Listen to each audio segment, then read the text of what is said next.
नमस्कार दोस्तों, स्वागत है आपका आपके अपने YouTube channel the AQ traders में। दोस्तों, आज के वीडियो में हम यूएसडी आईएनआर का नवंबर मंथ में क्या व्यू बन सकता है उसके बारे में चर्चा करेंगे, डिस्कस करेंगे। यूएसडी आईएनआर दोस्तों, दो करेंसीज हम ट्रेड करते हैं यूएसडी आईएनआर में, यूएसडी और आईएनआर।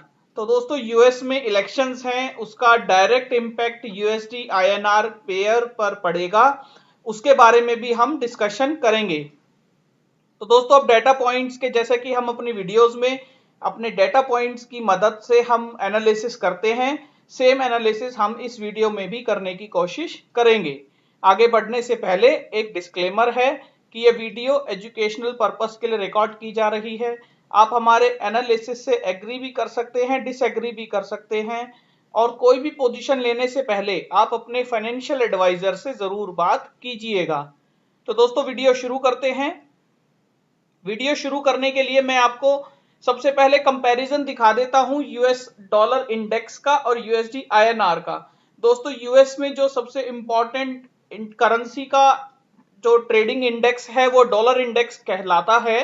तो डॉलर एक लेफ्ट में हमने ये डॉलर इंडेक्स का चार्ट ओपन किया हुआ है और राइट में ये हमारा यूएसडी आईएनआर का मंथली चार्ट है। तो दोस्तों, इसमें हम कंपैरिजन करने की ये कोशिश कर रहे हैं कि जब भी इलेक्शन हुए थे पहले, जब भी यूएस में इलेक्शन हुए थे, जैसे हमने ये तीन इलेक्शंस की डेट लिखी है, नवंबर 8 2016, नवंबर 6 और नवंबर 4। दोस्तों, ट्यूसडे को नवंबर के फर्स्ट वीक ट्यूसडे में ही ये इलेक्शंस यहाँ यूएस में होते हैं।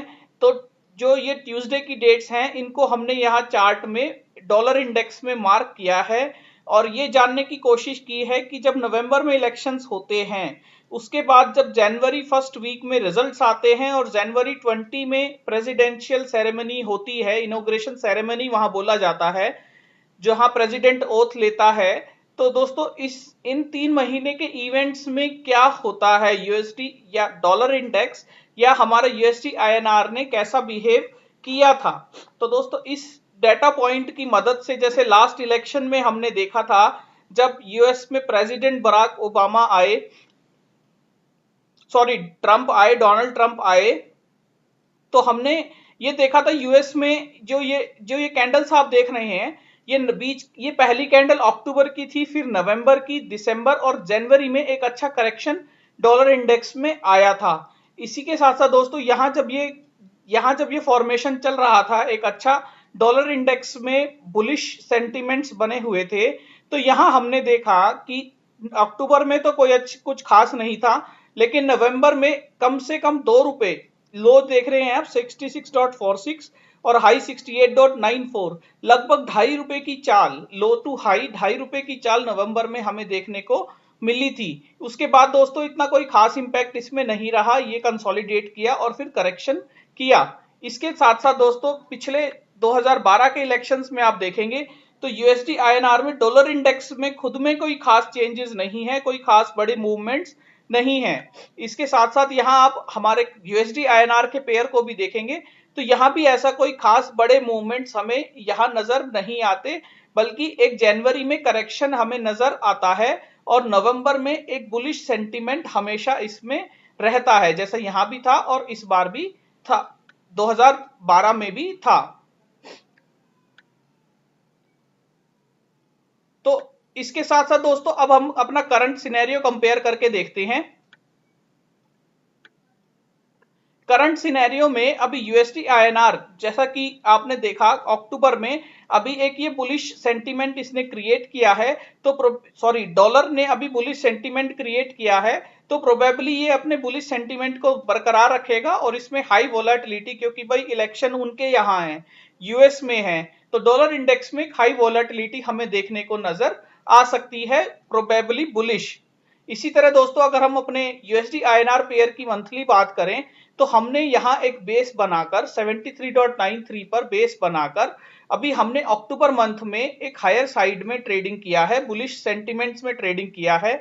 और क्योंकि यूएस में इलेक्शंस हैं, वॉलेटिलिटी बढ़ी हुई है, तो हम एक्सपेक्ट करते हैं कि अभी लो जो हैं, इस कैंडल के जो लो हैं, मंथली के लोज हैं, वो अभी टैग नहीं होंगे, जैसा कि हमें हिस्टोरिकली भी नजर आया था। तो इसका मतलब ये या तो तेजी आए या कंसोलिडेट करे, और तेजी भी हम एक्सपेक्ट करते हैं 1 से 1.5 से 2 रुपए तक की, जैसा कि इस कैंडल में नवंबर में आई थी, उतनी तेजी लगभग आ सकती है। उससे ज्यादा खास तेजी ऐसी नहीं आएगी कि ये रातों रात 80 या 78 के लेवल्स तक चला जाए।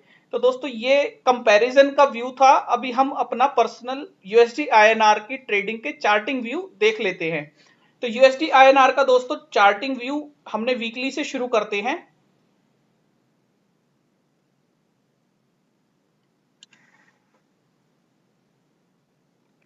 और दोस्तों इस बार हम जो वीकली से शुरुआत करेंगे उसमें हम अपने एनालिसिस में फिबोनाची रिट्रेसमेंट की मदद लेंगे। जैसा कि हमने ये लो टू हाई अपनी लास्ट वीडियोस में भी बताया था, फिबोनाची हमने प्लेस किया, और इसके प्लेसमेंट के साथ साथ हमने ये देखा था कि ये 0.78672.9 के लेवल्स पर इसने सपोर्ट लिया। यहां इसने कई हफ्ते तक कंसोलिडेट किया, और इसके बाद अब ये इस रेंज को ब्रेक करके ऊपर की तरफ ट्रेड कर इस वीक में ऊपर की तरफ ट्रेड कर चुका है। इसके बाद दोस्तों अगला जो कंसोलिडेशन जोन है वो यहां नजर आएगा। तो अभी यूएसडी आईएनआर क्योंकि 74.42 और 75.4 के लेवल्स के बीच में आ चुका है, तो यदि हम इमीडिएट रेजिस्टेंस माने तो इस कैंडल का वीकली कैंडल का लो हम अपना एक इमीडिएट रेजिस्टेंस मान सकते हैं, जो कि 73.79 या 73.8 के लेवल्स भी बनते हैं।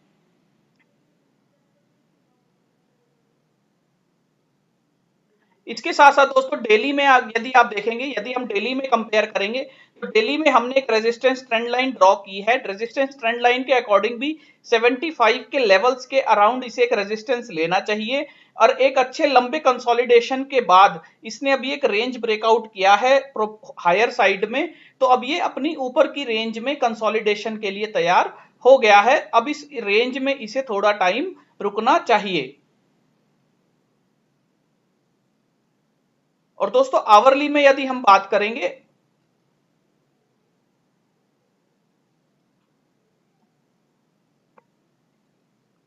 तो आवरली में भी हमें दोस्तों सेम सेम व्यू नजर आता है। एक अच्छे कंसोलिडेशन के बाद अभी ये ऊपर की रेंज में चला गया है, और अभी इसे इमीडिएट रेजिस्टेंस 75 के लेवल्स पर नजर आना चाहिए।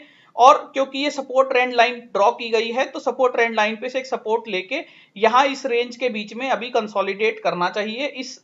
इस पर्टिकुलर इस रेंज के बीच में इसे आना चाहिए, और यहां कुछ टाइम इसे ट्रेड करना चाहिए। तो दोस्तों डेटा पॉइंट्स की मदद से हम जानने की कोशिश करेंगे यूएसडी आईएनआर का मूव। डेटा पॉइंट्स की मदद से यदि हम रोल ओवर देखेंगे, तो रोल ओवर में आप देखिए इस महीने की हमने ट्रेडिंग शुरू की है, वो हमने लगभग लगभग 13 लाख 80 हजार के लगभग कॉन्ट्रैक्ट से हमने ट्रेडिंग की है, शुरू की है, जो कि लास्ट मंथ से भी कम है। और ओवरऑल क्यूमुलेटिव जो कि मैं 3 महीने का लेता हूं, वो हमने लगभग 1754 के लेवल से शुरू की है, जो कि लास्ट मंथ से भी कम है।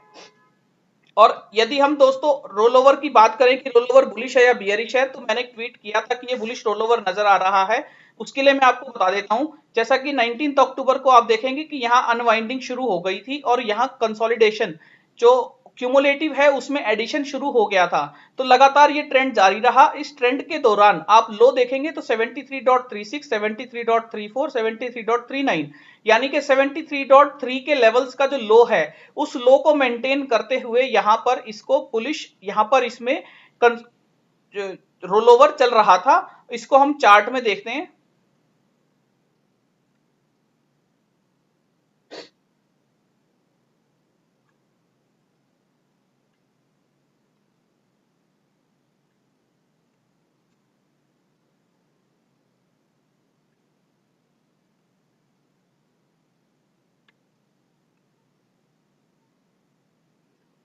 दोस्तों यहाँ पे ये कैंडल 19 तारीख की है, ये कैंडल 19 तारीख की है। उसके बाद 20, 21, ये 3 दिन में जो रोल ओवर सेंटीमेंट्स थे वो बुलिश थे, चार्ट से भी नजर आता है। उसके बाद जब रोल ओवर प्रॉपर होता रहा, रोल ओवर जब चल रहा था लास्ट वीक, तो आप देखिए कि इस कैंडल ने यहाँ एक लो को टेस्ट करने की कोशिश की, लेकिन ये फेल हो गया। उसके बाद एक बुलिश बुलिश मूव आया, और फिर से एक लो टेस्ट करके ये ऊपर की तरफ निकल गया।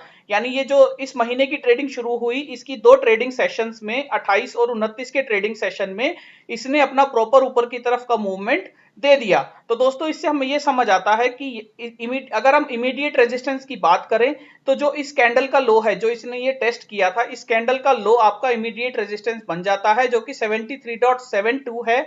और अगर आप रेजिस्टेंस की बात करेंगे तो ये एक कंसोलिडेशन जोन है, जो इस कंसोलिडेशन जोन का जो हाई है, जो अभी इस कंसोलिडेशन जोन का जो लेवल है, जो इस पर्टिकुलर कैंडल का जो लो है, लास्ट ट्रेडिंग सेशन की जो कैंडल का लो है 74.9, अगर इसे ऊपर की जर्नी करनी है तो इसको इस लो को भी दोबारा टेस्ट नहीं करना चाहिए। और उसके लिए मैं आपको एक और डाटा दिखा देता हूं।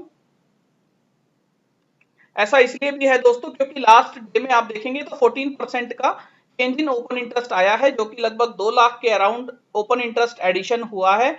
और नेक्स्ट क्यूमुलेटिव में भी एक अच्छा एडिशन हुआ है।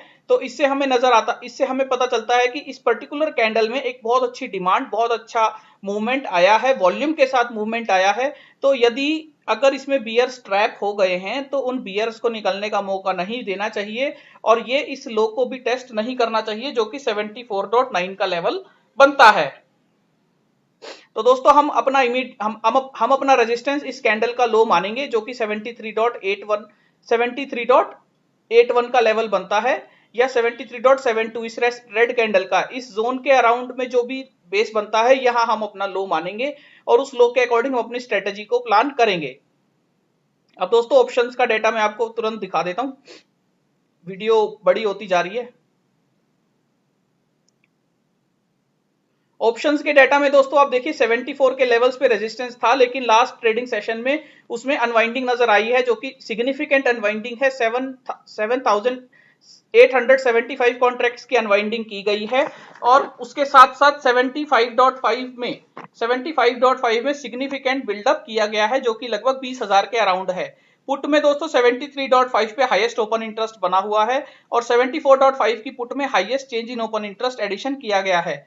कॉल साइड में दोस्तों 75 पे सेकंड हाईएस्ट है, जिसमें एडिशन भी हुआ है, और second highest open interest addition 75.5 के बाद 74.5 पे हुआ है। तो दोस्तों 74.5 पे आप देखेंगे तो 17,000 कॉन्ट्रैक्ट कॉल साइड में ऐड किए गए हैं, और पुट साइड में 12,900 यानी लगभग 13,000 कॉन्ट्रैक्ट ऐड किए गए हैं। तो 74.5 में अगर हम ओवरऑल देखें तो 30,000 कॉन्ट्रैक्ट दोनों ही पोजीशंस में कॉल और पुट में ऐड किए गए हैं, ये हम अपने स्ट्रेडल में देखेंगे। उसके साथ साथ दोस्तों यहाँ सपोर्ट जो है वो एडिशन 73.5 पर नजर आता है, और 74 पर भी सपोर्ट दिखता है। तो दोस्तों स्ट्रेडल में हम देखते हैं तो स्ट्रेडल में हमारा जो लास्ट ट्रेडिंग सेशन का चार्ट है उसमें 74 में अनवाइंडिंग नजर आई है, और 74.5 में change in open interest second highest है, 75.5 में change in open interest first highest है। तो इसका मतलब हमें यह समझ आता है कि लास्ट ट्रेडिंग सेशन में 74 की पोजीशंस को क्लोज करके 75.5 और 74.5 पे रेजिस्टेंस को शिफ्ट किया गया है। 74.5 में क्योंकि सिमिलर और अच्छा ओपन इंटरेस्ट जनरेशन हुआ है, तो 74.5 की जो स्ट्रेडल वैल्यू है, 74.5 के वैल्यू को आप ऐड कीजिए। जैसे कॉल साइड में 52 पैसे का वीवैप चल रहा है, और पुट साइड में 64 पैसे का वीवैप चल रहा है, आप इन दोनों को ऐड कीजिए तो लगभग जो 1 रुपए 16 पैसे की रेंज बनती है, वो अभी हमारी दोनों तरफ की एक रेंज बनती है। तो हम ऊपर की तरफ 75.5 देखते हैं और नीचे की तरफ 73.5 देखते हैं। तो इस रेंज में हम अपनी रेंज ट्रेडिंग देखते हैं, डॉलर को इस रेंज में ट्रेड करना चाहिए। हालांकि बुलिश सेंटिमेंट्स हैं, लेकिन रेंज जो है, जो रेजिस्टेंस इसे मिलना चाहिए वो इस रेंज में मिलना चाहिए। ओवरऑल अगर आप बात करेंगे तो 74 में दोस्तों अभी एक अच्छा ओपन इंटरेस्ट है, और उसे चेज कर पाना भी मुश्किल रहेगा। और इसके साथ साथ दोस्तों मैं आपको एक पे ऑफ ग्राफ दिखा देता हूं, जिसमें जैसा कि मैं आपको बोल रहा था कि 75.5 और 73.5 की हमारी रेंज बनती है, तो 73.5 और 75.5 इन दोनों को यदि हम सेल कर दें, इन दोनों को यदि हम 5-5 लॉट सेल कर देते हैं तो हमें एक वैल्यू मिल जाएगी। और उसके साथ साथ दोस्तों यदि हम फ्यूचर लॉन्ग कर लेते हैं अभी करंट वैल्यू पे 74.6 पे एक लॉट, तो हमें इस तरह का ग्राफ मिल जाएगा, जिसमें 76.25 की रेंज ऊपर की तरफ मिल जाती है। और नीचे की तरफ भी 73.75 की रेंज हमें 73.5 तक का रेंज हमें मिल जाती है। दोस्तों बेसिकली ये रेशियो स्प्रेड है जो स्ट्रेटेजी मैं आपको बताने की कोशिश कर रहा हूं। ये रेशियो स्प्रेड है जिसमें हमने एक लॉट लॉन्ग किया है फ्यूचर का और 5 लॉट यानी 5 टाइम्स में हमने शॉर्ट किए हैं 75.5 की कॉल्स और उस कॉल्स के लिए हमने एक स्ट्रेडल भी बना दिया 73.5 की पुट शॉर्ट करके, क्योंकि पुट नीचे की तरफ अभी हमें तुरंत, जैसा कि हमारा एनालिसिस बता रहा है, नीचे की तरफ तुरंत हमें जाता हुआ नजर नहीं आता है। तो नीचे की वैल्यूज को, नीचे के प्रीमियम्स के पुट के प्रीमियम्स को इसे खाना चाहिए, तो इसलिए हमने यहां भी शॉर्ट कर दिए हैं। और अगर ये स्टेबल करता है हमारे एनालिसिस को तो हम यहां पुट में और भी एडिशन करेंगे, शॉर्ट में एडिशन करेंगे। तो दोस्तों इस तरीके से हम अपनी स्ट्रेटेजी को बिल्डअप कर रहे हैं। और क्योंकि हमें तेजी का डर है, अगर हमें लगता है कि नहीं ये 78 ही चला जाएगा, तो दोस्तों इस स्ट्रेटेजी में हमारे पास 76.25 का अभी मार्जिन बनता है। 76.25 और हमने लॉन्ग किया है 74.6 में एक लॉट।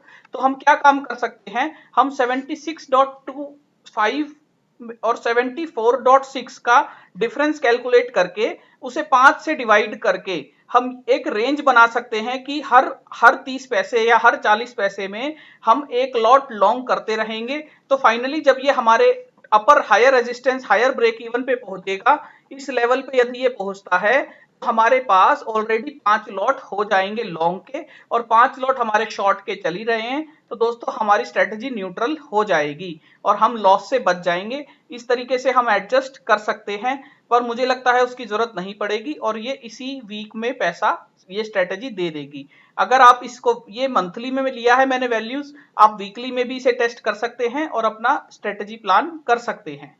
तो दोस्तों इस वीडियो में आज इतना ही। ओवरऑल मैं आपको कंपाइल करके बता देता हूं कि रेंज फिबोनाची की रेंज हमने यूज की है इस बार, और फिबोनाची की रेंज के अकॉर्डिंग हमें एक इमीडिएट रेजिस्टेंस 75.04 या 75 के लेवल्स में नजर आता है, जो कि डाउन ट्रेंड लाइन भी हमें बता रही है। और अभी यूएसडी आईएनआर कंसोलिडेशन जोन से निकल के ऊपर आया है, एक वॉल्यूम के साथ ऊपर गया है, तो इमीडिएटली नीचे की तरफ नहीं जाएगा, तो पुट राइटिंग हमें ज्यादा सेफ नजर आती है। उसके साथ साथ दोस्तों ये ऊपर की तरफ यहाँ इस रेंज में कंसोलिडेट करना चाहिए, उसके लिए हमने डेटा भी चेक किया, ऑप्शन का डेटा भी चेक किया और हमने एक स्ट्रेटेजी भी सजेस्ट की है। तो दोस्तों आप इस स्ट्रेटेजी को अपने अकॉर्डिंग चेक करके, पे ऑफ ग्राफ में चेक करके आप इसे यूज कर सकते हैं। पे ऑफ ग्राफ की शीट दोस्तों बिल्कुल फ्री है, इस शीट को आप डाउनलोड कर सकते हैं हमारी वीडियोस में से। आप वीडियो के डिस्क्रिप्शन में देख सकते हैं इस शीट को। आपको प्लेलिस्ट में हेल्पफुल एक्सेल वीडियोस में जाना है और जो भी शीट हमने बनाई है आज तक, उन सब के वीडियोस के डिस्क्रिप्शन लिंक हम इसमें मिल जाएंगे, आप यहां से उन शीट्स को डाउनलोड कर सकते हैं। तो दोस्तों उम्मीद करता हूं ये वीडियो आपको समझ आया होगा, पसंद आया होगा। वीडियो अच्छा लगा हो तो आप लाइक कीजिएगा और हमें, आपको कोई क्वेरी हो तो मेल कर सकते हैं theaccutrader@gmail.com। आप हमें फॉलो कर सकते हैं ट्विटर पर @accutrader। हमारा टेलीग्राम चैनल भी है, तो आप उसे लाइक कर सकते हैं और उसमें आप ज्वाइन कर सकते हैं। थैंक यू दोस्तों।